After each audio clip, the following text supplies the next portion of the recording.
Ms. Jones?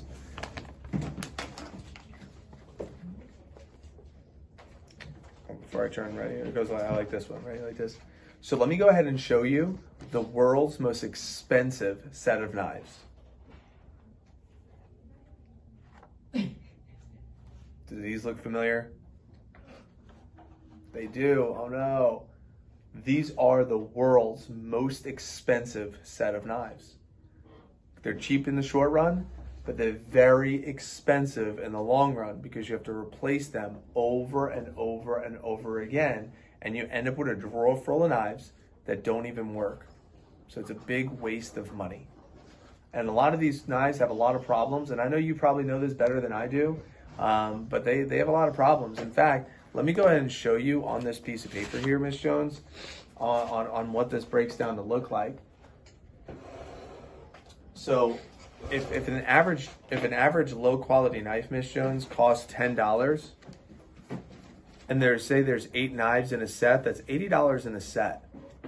Now, let's say you cook for 40 years, but every 2 years you replace your knives because they stop working. That's 20 replacements. Over the course of a lifetime, you will or already have spent over $1,600 on knives that are unenjoyable, unsafe, and unsanitary. So these knives have a lot of problems. And let me just go ahead and go through that with you, Ms. Jones, real fast. And again, you probably know this better than I do, but I went through knife training and I learned all about these. So I just want to tell you what I learned about these knives. First, these wood handles, they look nice when they're new, but they're extremely unsanitary.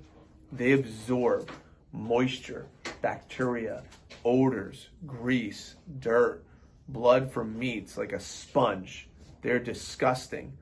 They also have this little gap right here, right? Because the wood expands and contracts and loosens, and all that food particles get caught up in there. And cockroaches and ants can feed off of those food particles for up to 2 weeks. The University of Wisconsin did a study. It was more sanitary to touch the inside of a public toilet bowl than to use wood-handled knives. They're disgusting. So I don't know about you, Ms. Jones. I don't want any like salmonella or E. coli in my diet, right? So these are really unsanitary. Now the plastic handles, on the other hand, they are sanitary, but the problem with plastic is they're very poorly constructed.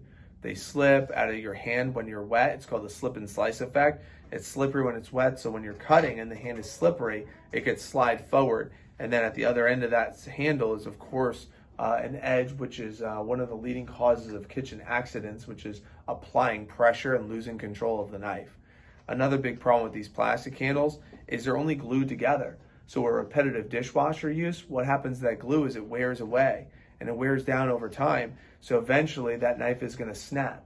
It's like a gun that you know is going to misfire. This knife will break, but it's not going to break in the drawer. It's going to break while you're using it. That's a challenge here, Ms. Jones. And the blade only goes like halfway through, so you can see how it could snap very easily. I mentioned the rivets are made of brass. The steels, carbon steel, rusts and corrodes like a rusty tailpipe. Now, I don't know about you. I need iron in my diet, but not from a rusty knife. You know, this is like, imagine cutting a piece of cheesecake and getting like little rust flakes in your cheesecake. You know, that's disgusting. But they're sharp. Stainless steel, on the other hand, it looks nice, but it dulls. Imagine a disposable razor.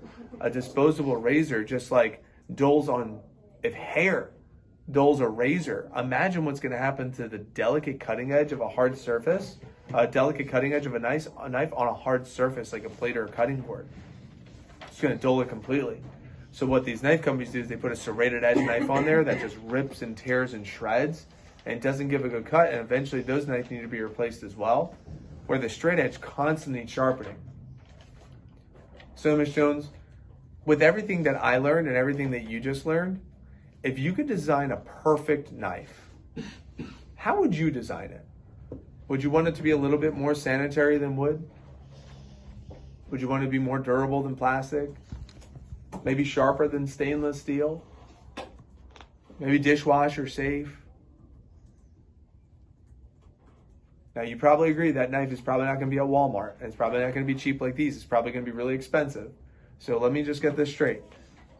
You would want something that's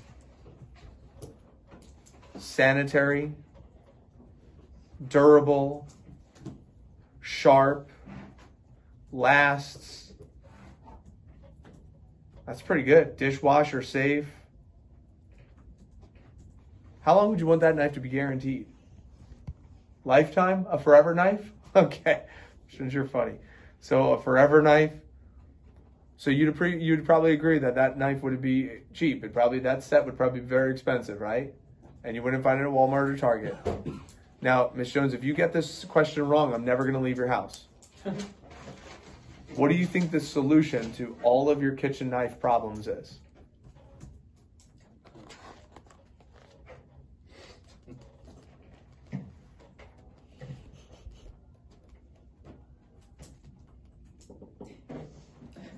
What do you think the solution to your kitchen problems are? Oh, Cutco. Cutco? Kind of just told us. You're pretty sharp, Miss Jones. It's sharp. It did.